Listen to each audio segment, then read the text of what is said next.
Salve pessoal, bom dia, boa tarde, boa noite. Meu nome é Vinícius, sou aluno do curso de História do Unipan e venho hoje, em parceria com o professor Leonardo Latini, trabalhar com as questões propostas no PET de setembro, da primeira semana, que tem como base os governos e as sociedades americanas após a independência em relação à Espanha. Bom, pessoal, primeiramente, eu acredito aqui que todo mundo já ouviu falar numa competição de futebol chamada Libertadores da América, na qual o Cruzeiro, o time desse pobre sofredor de quem vos fala, foi campeão duas vezes. Bom, é o seguinte, essa competição, ela foi criada em 1960, para homenagear certas figuras históricas de cada um dos países que compõem a América do Sul, buscou homenagear essas figuras que foram importantes no processo de independência da América Espanhola, da metrópole, a Espanha. E quem faria parte, e quais são os países que faziam parte dessa América Espanhola? O Chile, a Venezuela, a Argentina, Uruguai, Paraguai, a Venezuela, o Peru, né? Equador, a Bolívia. Bom, e tinha o Brasil também, só que o Brasil ele fazia parte da América Portuguesa, né? Mas dando continuidade ao nosso conteúdo, é a seguinte pergunta, que é a primeira do PET. Na história dos países sul-americanos, quais idealistas são considerados os libertadores da América e qual é o processo de revolução político e social que eles lideraram no século XIX? Bom, isso é a independência da América Espanhola. E essa independência da América Espanhola foi motivada principalmente por quê?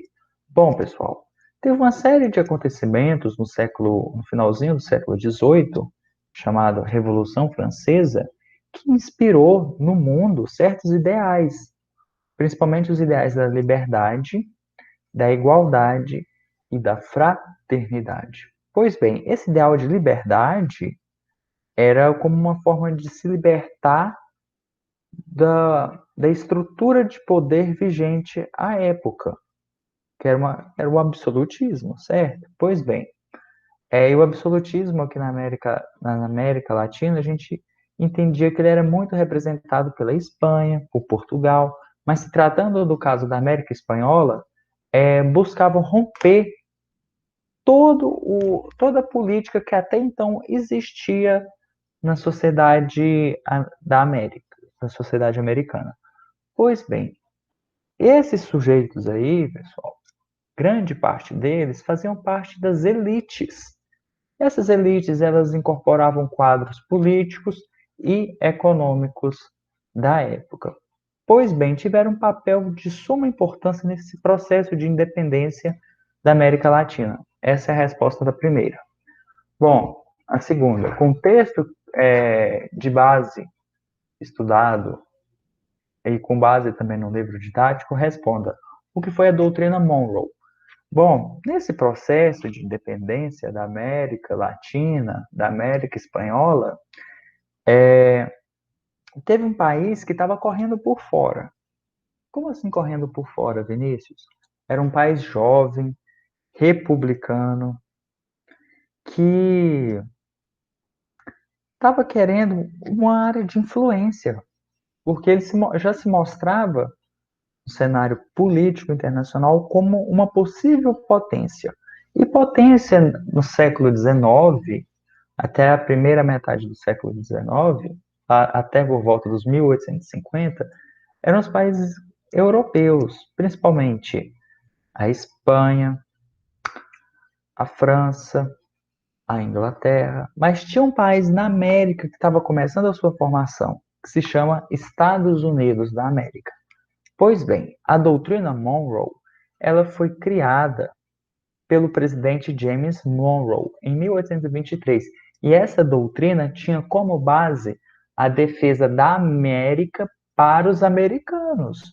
Mas vocês irão ver mais para frente que não eram todos os americanos, porque olha, eu sou americano, você que está escutando aí também é americano, o colombiano é americano, o argentino é colombiano, o argentino é americano, o mexicano é americano, tá vendo? todos são americanos. Mas qual que é esse intuito de América para os americanos? Seria, sintetizando, seria a América para os Estados Unidos, que os Estados Unidos iam utilizar a América como a sua área de influência político, econômico e cultural. Pois bem, segundo a questão, países como Cuba e Porto Rico tornaram-se realmente independentes no século XIX? Justifique. Bom, lembram lá quando eu mencionei que a doutrina Monroe tinha um papel de representar a América para os americanos? Pois bem, Cuba, no finalzinho do século XVIII, lá por volta do século XIX, lá por volta de 1898, entrou em guerra para o seu processo de independência com a Espanha, tendo o apoio dos Estados Unidos. E essa guerra custou à Espanha a sua expulsão do continente americano, ou seja, a América para os americanos. Só que aí o que aconteceu? Nesse processo de independência de Cuba em relação à Espanha, ela se tornou amplamente dependente dos Estados Unidos. A mesma coisa se encontra Porto Rico, tanto que Porto Rico ele é um estado livre associado dos Estados Unidos até hoje. Bom, terceira questão. A elite crioula tinha interesse em promover a imediata libertação dos escravos? Justifique.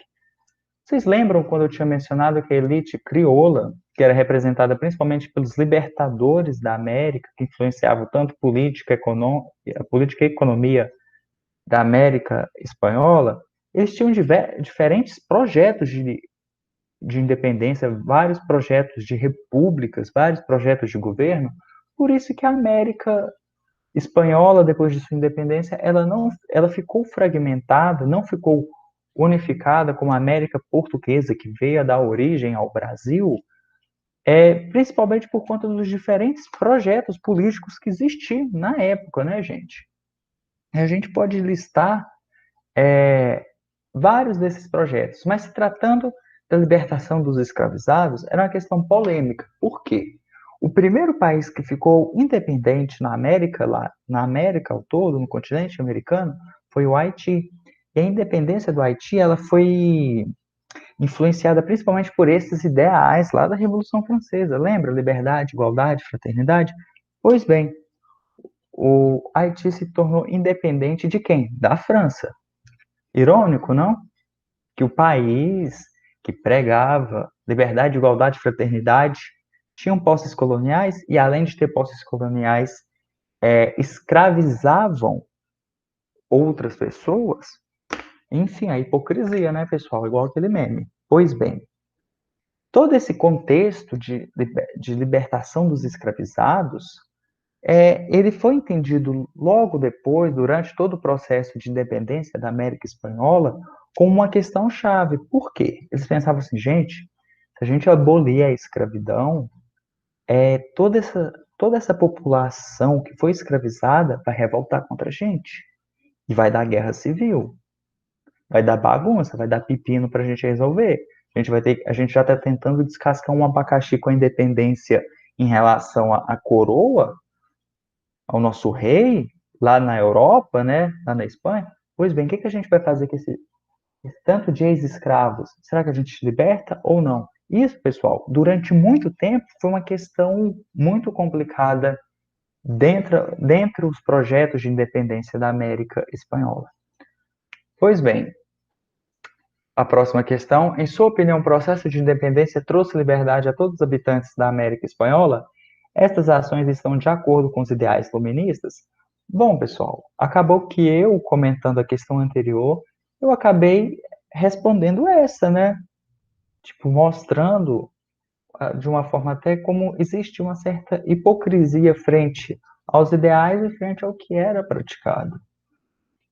Pois bem, essas eram as três questões que vieram no PET de vocês. E eu, como um bom estagiário que sou, gosto de ver meus alunos com vontade de aprender, eu resolvi trazer mais duas questões para vocês. Bom, pessoal, através do texto e do meme, verifica a importância dos libertadores da América na nova situação política do continente. As antigas colônias espanholas na América Latina não conseguiram sobreviver dentro de uma unidade política, acabando por fracionar-se em torno dos polos econômicos e políticos liderados pelos crioulos. Lembram que eu tinha mencionado? Que almejavam o poder político, criando uma constelação de movimentos que não obedeciam a um comando geral, apesar dos esforços de alguns libertadores. Eu falei tanto, pessoal, de crioulos que eu não mencionei quem eles eram. Pois bem, os crioulos geralmente eram filhos de aristocratas espanhóis que vieram para a América, que nasceram no continente americano. Esses eram os crioulos. Já os peninsulares era quem tinha nascido na, lá na Península Ibérica, onde fica localizada a Espanha, e que acabou vindo para a América. Pois bem, e essa elite crioula, que ela era composta por um tal de San Martín, Simón Bolívar, José Martí, que foram importantes libertadores das Américas, eles começaram a confrontar a Espanha. Só que a Espanha, como vocês podem ver nos mapas, toda a organização colonial da Espanha estava dividida em uma série de vice-reinos e outras capitanias. Pois bem, toda essa organização gerou uma forte descentralização do poder. E com isso, as elites que encabeçavam cada centro de poder, de economia, acabou que tomava para si um projeto diferente. Isso significa o quê? Que apesar do tipo do Simão Bolívar ter um projeto de unificar toda a América, o San Martín pensava diferente, o José Martí pensava de outra forma, o O'Higgins pensava de outra, o Tupac Amaro pensava de outra forma. E isso, pessoal, está bem explicado, está bem explícito nesse meme que a gente vê o Homer Simpson, que está sendo a Espanha, tentando lidar com essa série de botões, essa série de parafernálias que era a política no continente americano, lá por volta do século XIX. O outro meme aqui para a gente encerrar a nossa aula é para a gente tentar entender, para a gente ler esses dois textos aqui que abordam a doutrina Monroe. Bom, pessoal, olha só esse primeiro texto aqui. Era como se os Estados Unidos tivessem como objetivo uma missão civilizatória junto aos povos da América Latina. Pois bem, o que isso significa? Que para o desenvolvimento, isso a gente tem que pensar bem, pessoal, na época. Olha como eles pensavam na época. Na época, isso não é o que é hoje. Pois bem, os Estados Unidos naquela época, no século XIX, eles queriam liderar a América Latina, queriam liderar através de influência. E isso mostra bastante contraste aqui com o nosso meme. Olha o Homem de Ferro. O que era a doutrina Monroe? América para os americanos.